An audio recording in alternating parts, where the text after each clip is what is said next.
যতন খোলঙ্কা। আজকে আমরা সবাই এই হাপানিয়া যে আন্তর্জাতিক মেলা প্রাঙ্গণ সেই ইনডোর হলে সবাই আমরা একত্রিত হয়েছি এবং যা একটু আগে আমাদের হেলথ সেক্রেটারি মহোদয় বলেছেন 2017 পর এত বছর পর প্রায় 9 বছর পরে বলা যায় যে রাজ্যভিত্তিক আশা কনভেনশন এখানে হচ্ছে এবং সেই উপলক্ষে আমাদের মাঝে উপস্থিত আছেন যিনি দীর্ঘক্ষণ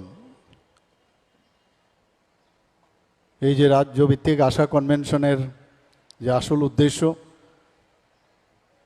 উনি ওনার মূল্যবান বক্তব্যের মাধ্যমে আমরা জানলাম। Shri Kiran Gitte, secretary health department. আমাদের মাঝে উপস্থিত আছেন state mission director Ayushman Bharat digital mission GS Nayak, doctor Debashree Debbarma, director health department, doctor Anjan Das, director family welfare and preventive medicine, professor doctor HP. Sharma, director medical education, doctor Nupur Debbarma, joint mission director NHM, যিনি ওনার স্বাগত ভাষণ রেখেছেন এবং উনিও ওনার দীর্ঘক্ষণ ধরে এই যে আজকের যে আশা কনভেনশনের উদ্দেশ্য সেই সম্পর্কে উনিও ওনার বক্তব্য রেখেছেন। আমাদের মাঝে উপস্থিত আছেন respected doctors and others officials of DHS এবং NHM, chief medical officers and other medical officers from district sub division, যাদের জন্য আজকের এই কনভেনশন।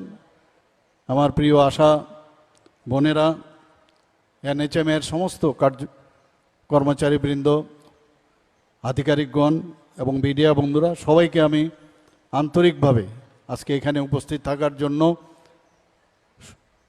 হার্দিক অভিনন্দন ও শুভেচ্ছা জানাচ্ছি। আজকে এই আশা বোনেদের তাদের যদি ফুল যে শব্দগুলো আছে সেগুলো যদি আমি বলি, আশা মানে অ্যাক্রিডিটেড সোশ্যাল হেলথ অ্যাক্টিভিস্ট, এর থেকে আশা আমরা বলছি। এবং কি সুন্দরভাবে মিলে গেল যে সমস্ত মানুষ একটা আশার কিরণ আপনাদের কাছ থেকে আশা করি এবং আপনারা সেটা করছেনও। এবং আজকের এই সুন্দর দিনে আপনাদেরকে আন্তরিক শুভেচ্ছা ও অভিনন্দন জানাচ্ছি।